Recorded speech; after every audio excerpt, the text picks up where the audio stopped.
Not all friends are meant to stay forever. I know that sounds a cliche, pero maybe it's time for us as adults and as someone who choose to grow, maybe let's practice the art of detachment.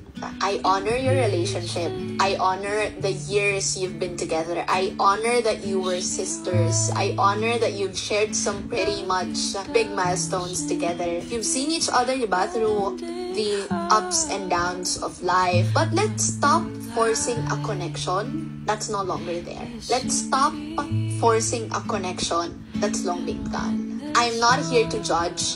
I'm just here to state some possibility that you have to honor the friends you have in some seasons of your life, even if it didn't end well. Hindi na kayo align ng values, hindi na kayo align ng season, hindi na kayo align ng lugar, ng place, ng happenings in life.